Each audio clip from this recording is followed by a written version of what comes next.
মাননীয় প্রধান উপদেষ্টা, উপদেষ্টা মণ্ডলীর সদস্যবৃন্দ, জাতীয় নেতৃবৃন্দ এবং কমিশনের সদস্যবৃন্দ, আপনারা জানেন যে 15ই ফেব্রুয়ারি জাতীয় ঐকমত্য কমিশনের যাত্রা শুরু হয় এবং এখন পর্যন্ত অন্ততপক্ষে 3 পর্বে আপনাদের সঙ্গে আমরা বিভিন্নভাবে আলোচনায় যুক্ত থেকেছি। প্রথম পর্বের আলোচনা 20শে মার্চ থেকে 19শে মে পর্যন্ত অনুষ্ঠিত হয়েছিল। দ্বিতীয় পর্বে 2রা জুন মাননীয় প্রধান উপদেষ্টার উপস্থিতিতে আমরা দ্বিতীয় পর্যায়ের সূচনা করেছিলাম এবং 3রা জুন থেকে 30শে জুলাই পর্যন্ত 23টি অধিবেশনে মিলিত হয়ে আমরা আলাপ আলোচনা করেছি। আপনাদের পক্ষ থেকে বক্তব্য প্রদান করা হয়েছে এবং এখন আমরা তৃতীয় পর্যায়ে বাস্তবায়ন প্রক্রিয়া নিয়ে আলাপ আলোচনা করছি।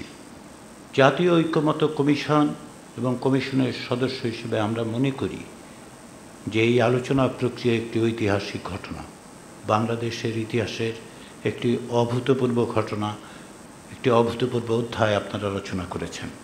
30টি দল সংবিধান, বিচার বিভাগ, আইন, দুর্নীতি, জনপ্রশাসন নিয়ে যে আন্তরিক আলোচনা, যে সারগর্ভ আলোচনা, তার লক্ষ্য হচ্ছে রাষ্ট্র ব্যবস্থার ক্ষেত্রে একটি সংস্কার বাস্তবায়ন, সংস্কার প্রতিষ্ঠা করা।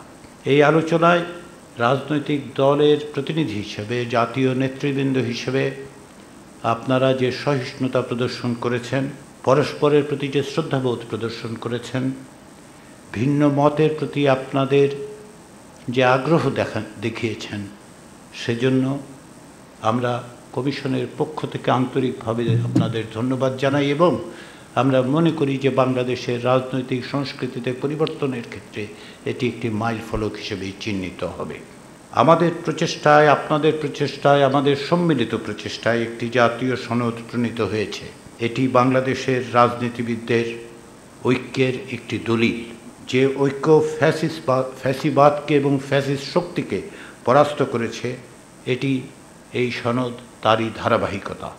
এই ধারাবাহিকতা অক্ষুণ্ণ রেখে আমাদের সকলকে অগ্রসর হতে হবে।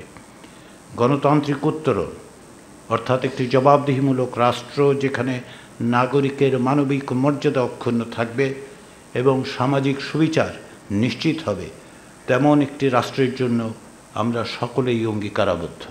আমাদের তা বাস্তবায়িত করতে হবে। জাতীয় সনদ সেই অঙ্গীকারের, সেই পথের দিক নির্দেশক। পরাজিত ফ্যাসিবাদী শক্তি এবং তার দোসররা বারবার চেষ্টা করেছেন এবং এখনও চান এই প্রক্রিয়া যেন সফল না হয়। কিন্তু যে রক্তের উপর দিয়ে আমরা এখানে এসেছি, তার প্রতি আমাদের দায় হচ্ছে এই প্রক্রিয়াকে সফল করা। যারা প্রাণ দিয়েছেন তাদের কাছে আমাদের অঙ্গীকার, রক্ত দিয়ে লেখা হয়েছে, আমাদের তা সবসময় স্মরণ করতে হবে।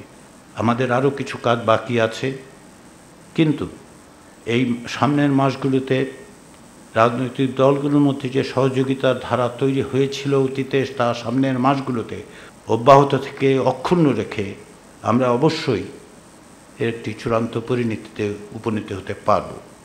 এটাই কমিশনের আশা, এটা কমিশনের প্রত্যাশা, এটি কমিশনের পক্ষ থেকে আপনাদের প্রতি অনুরোধ। তার জন্য দরকার আপনাদের সহযোগিতা এবং ঐক্য। আপনারা যা অর্জন করেছি তাকে সামনে নিতে আমাদের এই ঐক্য বজায় রাখতে হবে, এই ঐক্য অব্যাহত রাখতে হবে, এই ঐক্যকে অগ্রসর করে নিয়ে যেতে হবে। সেই প্রক্রিয়ায় প্রথম দিন থেকে জাতীয় ঐকমত্য কমিশন আপনাদের যে সহযোগিতা পেয়েছে, আপনাদের যে আন্তরিক প্রচেষ্টা আমরা প্রত্যক্ষ করেছি, তার জন্য আবারও আমি ঐকমত্য কমিশনের পক্ষ থেকে আপনাদের আন্তরিক অভিনন্দন এবং অভিবাদন জানাই। ধন্যবাদ।